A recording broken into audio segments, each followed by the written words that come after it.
নমস্কাৰ বন্ধুসকল, মই এই মুহূৰ্তত আছো কোচবিহাৰত। কিয় বুজি আছো আপোনালোকে নিশ্চয় গম পাইছে। মোৰ পিছফালে কিন্তু সজাই পৰা ৰখা হৈছে ধুনীয়া ধুনীয়া কিন্তু মিচিং, কিন্তু মাত্ৰ 30,000 টকাৰ পৰা আৰম্ভ কৰি 1.5 লাখ টকা পৰ্যন্ত মিচিঙৰ দাম। কিন্তু এই মিচিং এটা মিচিঙৰ ডিজিটেল মডাৰ্ণ মেচিনাৰী যি বৰ্তমানে অফাৰ দি আছে, আপুনি ভাৰতবৰ্ষত ক'তো অফাৰ নাপায়।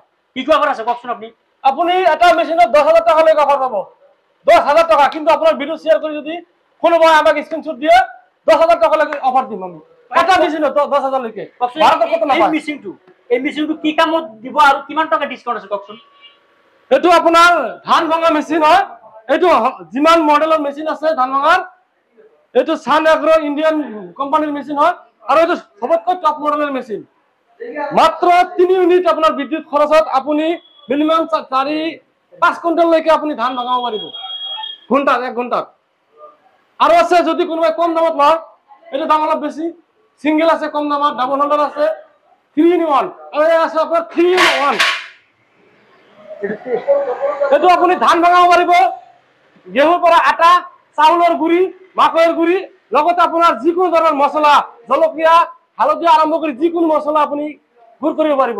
আৰু এইটোৰ দাম আছে 45,000 টকা। আপোনাৰ ভিডিঅ' চাই যদি কোনোবাই আহে 5,000 টকা ডিছকাউণ্ট পাব, ডাইৰেক্ট 5,000। কিন্তু স্ক্ৰীনশ্বট দিব লাগিব। আৰু যিহেতু আমাৰ অসমত বৰ্তমান মাকৈৰ প্ৰচলনটো বেছি, যদি মাকৈ কিবা যদি মাকৈ আছে হওক, এইফালে হওক। মাকৈৰ এইটো মাকৈ ভঙা মেচিন। এইটো আপুনি 1 ঘণ্টাত মিনিমাম 6 কুইণ্টেল মাকৈ ভঙাব পাৰিব। আৰু মাকৈৰ যিটো গছ থাকে, গছখিনি আপুনি ইফালে ভঙাই কিনে খেৰ বনাই গৰুক খুৱাব পাৰিব। দাম আছে 40,000। আৰু যদি আপোনাৰ ভিডিঅ' চাই কোনোবাই আহে 5,000 টকা ডাইৰেক্ট ডিছকাউণ্ট। আৰু আছে ধান কাটা মেচিন। চিজন আহি আছে, অসমৰ মানুহে ধান কাটা বৰ্তমানে টান পায়। চিজন আহি আছে, দাম আছে 1,30,000, ডাইৰেক্ট 10,000 ডিছকাউণ্ট। আপোনাৰ ভিডিঅ' চাই যদি কোনোবাই আহে 10,000 ডিছকাউণ্ট। যদি আমাৰ অসমৰ মানুহ যদি ল'ব বিচাৰে কেনেকৈ ল'ব পাৰিব, অলপ চিষ্টেমটো অলপ বুজাই দিব। আমাৰ স্ক্ৰীনত নম্বৰ দিয়া আছে, যোগাযোগ কৰিব পাৰে। যোগাযোগ কৰিলে আমি বিতংভাৱে বুজাই দিম। আৰু যদি কোনোবাই মেচিনসমূহ ল'ব বিচাৰি আছে যে মই চাই মেলি ল'ম মেচিনবিলাক কাম কৰে নে নাই, আপোনালোকে আহিব পাৰে। ৱেষ্ট বেংগল কোচবিহাৰ বাছ ষ্টেণ্ডৰ ওচৰত আমাৰ দোকান আছে, চব আছে। আপোনালোকে তাতে আহিব, আমি মেচিনটো ৰানিং কৰি আপোনালোকক চলাই নাযায় আপোনাক দেখাই দিম। তাৰপিছত আপুনি মেচিন ল'ব। ওৱাৰেণ্টি আছে নেকি? এইটো 2 বছৰলৈকে ওৱাৰেণ্টি আছে আপোনাৰ মেচিনৰ। আৰু আছে এইটো আপোনাৰ ঘাঁহ কটা মেচিন। এইটো ঘাঁহ কটা মেচিন। এইটো ঘাঁহ কটা মেচিন। যদি মানুহে বৰ্তমানে বহুত মানুহে ঘৰত 4-5টা গৰু পালে গাখীৰৰ কাৰণে, ঘাঁহ কটাটো যথেষ্ট কষ্টকৰ। এইটো মেচিন দি ঘাঁহ কাটিব পাৰে। আৰু মাত্ৰ 2 ইউনিট, 1 ঘণ্টাত 2 ইউনিট বিদ্যুৎ খৰচ হ'ব। আপুনি 1 ঘণ্টাত মিনিমাম 20টা গৰুৰ ঘাঁহ কাটিব পাৰিব। 20টা গৰুক খোৱা ঘাঁহ আপুনি 1 ঘণ্টাত কাটি দিব পাৰে। প্ৰিয় দৰ্শক, মোৰ সতীৰ্থ আপোনালোকক গোটেইখিনি বুজাই দিলে। আৰু এটা মেচিন আছে আমাৰ ইয়াতে, বুজাই দিলে মিনি ট্ৰেক্টৰ। আৰু এই মিনি ট্ৰেক্টৰৰ ভিতৰত এইটো হৈছে টপ মডেল, এইটো হাইষ্ট মডেল আছে। এইটো মিনি ট্ৰেক্টৰ আপোনাৰ 40,000ৰ পৰা ষ্টাৰ্ট হয়। আপোনাৰ ভিডিঅ' চাই যদি আহে ডিছকাউণ্ট আছে, 3,000ৰ পৰা ডিছকাউণ্ট থাকিব। 40,000ৰ পৰা আপ টু 1.5 লাখলৈকে আছে এইটো মেচিন। বেলেগ বেলেগ কোৱালিটিৰ আছে, বেলেগ বেলেগ। আৰু এইটো মেচিনত আপোনাৰ 40ডাল ফাল আছে। 40ডাল আপোনাৰ ঘণ্টাত কিমান বিঘা হাল বাব পাৰিব? এইটো মেচিন দি 1 কেজি তেল খৰচ কৰি 1 ঘণ্টাত মিনিমাম 3 বিঘা খেতি হাল বাব পাৰিব। 3 বিঘা চাওক, 1 বিঘা খেতি হাল বালে আপোনাৰ 350 টকা দিয়ে। 3 বিঘা হলে আপোনাৰ কিমান হ'ল? 1,050 টকা। আপোনাৰ তেল গ'ল, হাইজ গ'লে 150 টকাত যাব।